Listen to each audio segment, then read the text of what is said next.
tous bien-aimés, bienvenue sur VTV pour Expérience surnaturelle. Et aujourd'hui, on va encore répondre à une question que beaucoup de gens me posent également, à savoir pourquoi Dieu ne te fait pas signe, pourquoi tu n'as pas de retour quand tu t'adresses à lui, tu pries tous les jours, mais malheureusement, tu ne ressens pas sa présence. Donc, c'est une question que vraiment beaucoup de gens me posent également. Et avant toute chose, je voudrais partager avec toi ce que le Seigneur m'a mis à cœur ce matin quand je méditais là-dessus.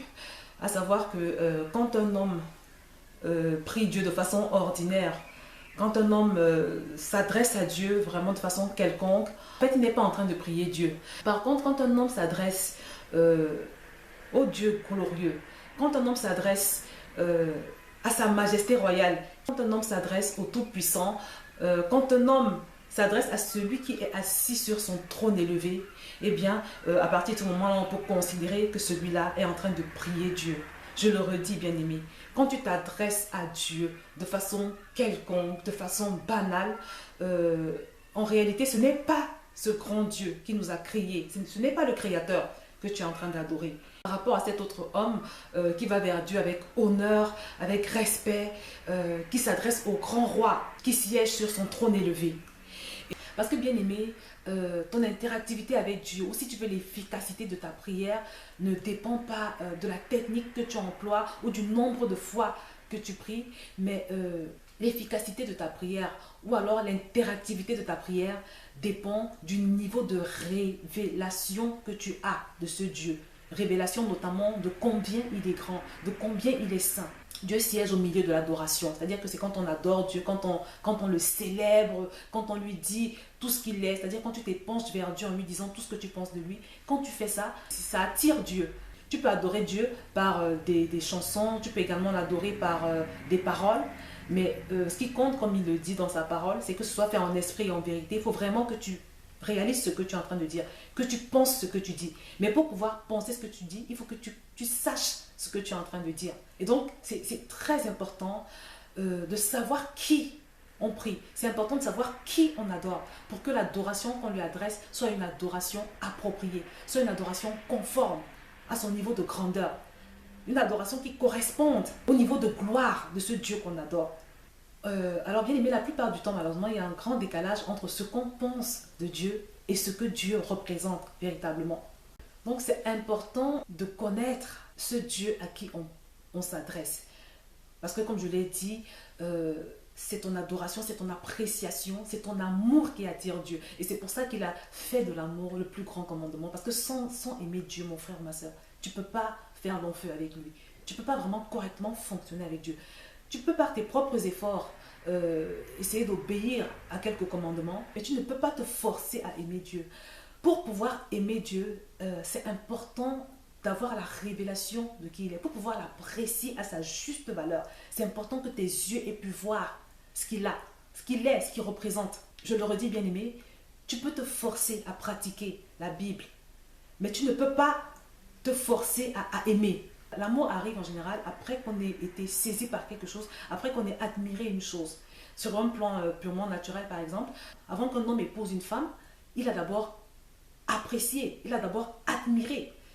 Il a observé qu'elle était gentille, qu'elle était accueillante. Il a observé des choses qui ont suscité une admiration et puis ensuite certainement un rapprochement et puis un attachement. Et c'est comme ça que l'amour est né. Mais l'amour ne naît pas de rien du tout. C'est important que tu vois d'abord quelque chose qui te frappe, quelque chose qui te saisisse, quelque chose que tu admires, que tu apprécies. Et puis tu t'intéresses à la personne et puis petit à petit il y a quelque chose qui naît entre vous. Donc c'est pareil avec notre Dieu. Tu ne peux pas avoir la révélation de Dieu comme ça sur la base de rien. Tu ne peux pas aimer Dieu comme ça. En général, il faut que tes yeux aient vu quelque chose. Alors quelqu'un va certainement me demander, mais comment peut-on procéder pour pouvoir discerner la valeur de Dieu de manière à lui adresser cette adoration appropriée, de manière à le prier de façon appropriée, de façon conforme à ce qu'il est, à ce qu'il représente, de façon conforme à sa grandeur. Je dirais simplement pour commencer qu'il faut observer la création. C'est-à-dire quand tu observes, si tu sors de chez toi et que tu observes les nuages, tu observes le ciel, tu observes la verdure, tout ce que Dieu a créé, bien aimé, je t'assure que tu auras de quoi le louer, tu auras de quoi le célébrer, tu auras de quoi l'admirer. Tu vas te dire, mais quel grand ingénieur, quel expert. Regarde la façon dont il a créé l'homme. et toutes les capacités qu'il a données aux hommes, la façon dont nous pouvons nous reproduire. Il y a vraiment de quoi louer Dieu, il y a de quoi avoir de l'admiration. Parce que qui peut faire ce que Dieu fait? Qui peut fabriquer un poisson? Qui peut fabriquer une fleur? Je ne parle même pas de fabriquer un être vivant parce que ça ne s'est jamais vu, ça n'existe pas. Donc, la deuxième chose qui te permet de stimuler ton admiration ou ton appréciation de Dieu, c'est le fait de reconnaître ses bienfaits à ton égard. Bien aimé, trop souvent, nous considérons tout ce que Dieu fait comme si c'était des acquis. Rien n'est acquis en réalité. Tu as peut-être des enfants qui sont mignons, qui sont adorables. C'est une grâce que quelques-uns n'ont pas, par exemple. Peut-être que tu as été malade un jour et que après un séjour à l'hôpital, après avoir vu ton médecin, tu as pu guérir et tu penses que c'est ton médecin qui t'a soigné, tu penses que ce sont tes médicaments qui t'ont soigné. Je voudrais te dire, bien aimé, que même pour ce genre de choses, tu dois bénir le nom du Seigneur. Parce que quelqu'un d'autre, dans cette circonstance, dans la même circonstance que toi, a pris les mêmes médicaments et n'a pas pu survivre. Quelqu'un d'autre dans la même circonstance que toi a vu le même médecin, mais n'a pas pu survivre. Donc, tout est grâce. Notre Dieu, il est tellement bon. Faut rien considérer comme acquis. Il dit qu'il fait pleuvoir sur les bons comme sur les méchants. C'est-à-dire, quand il veut faire tomber la pluie, peu importe ton péché, peu importe la méchanceté qu'on a pu manifester à son égard, il fait pleuvoir sur les bons comme sur les méchants. Il est miséricordieux, il est plein d'amour, il est fidèle. Mais c'est important que tu le discernes, c'est important que tu le vois, c'est important que tu ressentes cet amour-là, que tu puisses le discerner pour pouvoir le considérer tel qu'il est, de manière à lui adresser une adoration sincère. Parce que ce n'est que cette adoration sincère qui fait venir Dieu quand on prie. C'est l'adoration sincère, authentique, en esprit et en vérité. C'est important que tu vives ce que tu dis à Dieu. C'est important que tu saches ce que tu es en train de lui dire. C'est important que ton adoration, ton appréciation soit vraie. Alors une troisième chose qui peut te permettre de mieux discerner Dieu, de mieux savoir qui il est, de mieux le connaître, de pouvoir mieux mesurer ses bienfaits, sa puissance et tout le reste, c'est d'écouter les témoignages d'autres chrétiens, d'autres enfants de Dieu en ce qui concerne les œuvres de Dieu dans leur vie. Donc c'est très important, des témoignages, tu en as partout, sur Internet, dans les livres. Les témoignages sont également un excellent moyen vraiment de donner l'occasion à Dieu de nous révéler qui il est. Un excellent moyen pour nous d'entretenir cette admiration, cet amour que nous avons pour Dieu. Alors un quatrième moyen, bien aimé, de mieux connaître Dieu, de mieux le discerner, c'est à travers sa parole, à travers la Bible. Quand tu lis la Bible, tu observes Jésus, tu vois comment il fonctionnait. Et tu observes tout ce qu'il a fait, son charisme, sa puissance, sa mentalité. C'est autant de choses qui te permettent de mieux le cerner et qui te rapprochent également de Dieu. Alors une dernière chose qui aide également à mieux connaître Dieu et qui donne la chance que ce déclic-là se produise, ce déclic d'avoir la révélation de qui est Dieu, de pouvoir être illuminé, c'est les enseignements. Ouais, je n'arrêterai pas de le dire. C'est important que tu écoutes un grand maximum d'enseignements inspirés par le Saint-Esprit. Pas n'importe quel enseignement, bien aimé. Privilégie des enseignements, écoute des enseignements qui parlent de Dieu, qui mettent Jésus au centre. En général, on est influencé par ce qu'on écoute. Donc si tu écoutes des choses pernicieuses, ça va te nuire. Laisse-toi vraiment conduire par le Saint-Esprit. Écoute des gens qui parlent de Dieu, de la relation avec Dieu, de connaître Dieu, de te rapprocher de Dieu, parce que c'est en Dieu que tu as toutes les autres choses. Si tu passes tout ton temps à écouter des gens qui ne prêchent que sur les choses matérielles, ton cœur va pencher vers ces choses matérielles-là qui ne vont pas t'apporter le bonheur. Si tu écoutes quelqu'un qui est obsédé par les démons, tu vas penser que la vie spirituelle consiste à chasser les démons. Or, tu as besoin de Dieu. Dieu est ton besoin. Donc, privilégie les prédications qui te parlent de Dieu. Si tu écoutes une personne qui passe toute sa vie à critiquer, tu vas devenir comme elle et tu vas penser que c'est normal. Bien aimé, fais attention à ce que tu écoutes. Laisse-toi conduire par le Saint-Esprit parce qu'on devient ce qu'on écoute. On devient forcément ce qu'on écoute. Moi, en ce qui me concerne, c'est l'écoute d'un enseignement sur l'intimité avec Dieu. C'était au début des années 2000, un enseignement du pasteur Nuno Pedro de l'église Charisma. Donc c'est un enseignement qui m'a révolutionné. J'aurai l'occasion de partager ce témoignage en particulier, mais je voudrais vraiment insister sur le fait que tu dois écouter beaucoup d'enseignements. Je te recommande encore le site enseigne-moi.com et même Top Chrétien. Alors l'avantage avec ces sites, c'est que c'est des sites qui font quand même l'effort de sélectionner les messages. Donc voilà, et puis pour le reste, tu te laisseras conduire par le Saint-Esprit. Donc, bien-aimé, manifeste ta soif, manifeste ta faim, donne à Dieu vraiment toutes les occasions de te parler, multiplie les moments d'intimité avec lui. Vraiment, donne toutes les occasions au Seigneur de se manifester à toi. Donne-toi toutes les occasions, toutes les chances d'avoir ce déclic dans ta vie, cette illumination. Alors, une dernière précision quand même, bien-aimé, fais attention au péché. Tu ne peux pas vouloir que Dieu te fasse signe. Tant que tu vis dans le péché, je l'ai dit plusieurs fois, je vais encore le redire, le péché agit comme une barrière entre Dieu et toi.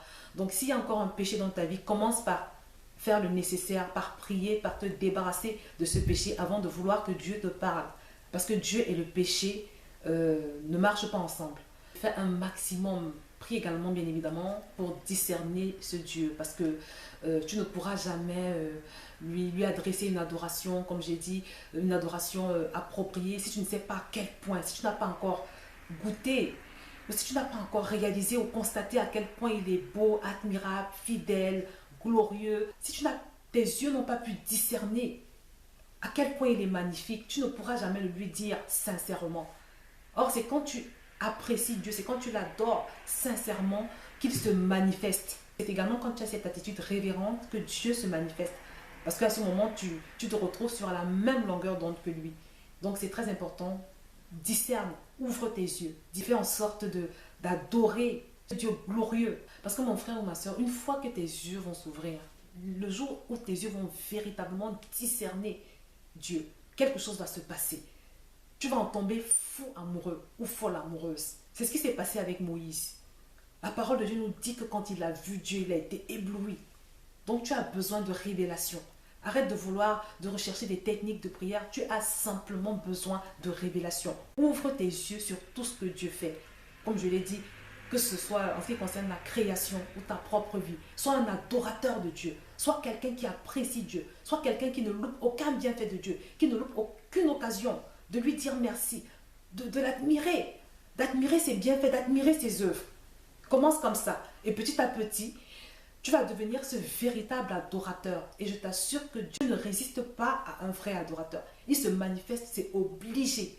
Quand Dieu voit l'adoration, c'est-à-dire un homme qui l'exalte selon ce qu'il est en réalité, et d'un cœur sincère, il vient. C'est obligé, mon frère. Ça peut aussi beaucoup aider de fréquenter une église, par exemple, où il y a une chorale d'adorateurs, mais de vrais adorateurs. Parce que souvent, quand la chorale loue, et que ces personnes qui chantent dans la chorale, c'est-à-dire elles adressent un cantique à Dieu, mais vraiment du fond du cœur, en esprit, en vérité, le Saint-Esprit se manifeste. Et c'est pour ça que les moments de louange, d'adoration sont souvent des moments glorieux, des moments merveilleux, parce que la présence de Dieu descend dans l'église et les gens se mettent à adorer Dieu. Et souvent, il y a des guérisons qui se produisent, il y a des libérations. Parce que la présence de Dieu, en général, quand il vient, il ne te laisse pas tel quel. Tu es changé. Quand le Seigneur descend quelque part, même si c'est pendant ton moment intime de prière, il ne te laisse pas tel quel. Il repart après t'avoir libéré, après t'avoir restauré, après t'avoir rassuré, après t'avoir remonté le moral, après t'avoir fortifié. Donc vraiment, il faut que tu puisses devenir cet adorateur qui va attirer la présence de Dieu. Donc bien aimer, c'est très important. Une fois que tu vas apprendre à apprécier Dieu, apprendre à l'aimer, je t'assure mon frère ou ma soeur que ta prière va cesser d'être une prière juste formelle. Mais ce sera une prière vraie, une prière profonde, une prière en esprit et en vérité. Parce que les choses que tu vas dire à Dieu, ce sera des choses que tu auras constatées, des choses que tes yeux auront saisies, des choses que ton cœur aura ressenties, des choses que tu auras observées. Donc ouvre vraiment tes yeux et discerne qui est ce grand Dieu, qui est ce Dieu glorieux. Donne-toi toutes les chances de le découvrir. Et je suis sûre que dans un futur proche, mon frère ou ma soeur, le Seigneur va commencer à te faire des signes. Il va commencer à te parler. Et parfois, les gens me demandent comment Dieu parle. Bien aimé, le jour où Dieu te parle, tu le sais. Personne ne te le dit. Tu le sais. On cherche vraiment à discerner Dieu, à mieux le connaître, à savoir qui il est. Parce qu'une fois que tes yeux vont discerner qui Dieu est, il y aura cette admiration qui va naître en toi. Il y aura cet amour qui va naître en toi et qui va complètement transformer ta prière, qui va complètement transformer ton rapport avec lui, qui va complètement transformer ta façon de t'adresser à Dieu. Et ce sera pour toi, bien évidemment, le début d'une grande aventure avec ton Dieu. Je vais donc m'arrêter là, bien-aimé, et je te dis à très bientôt sur VTV.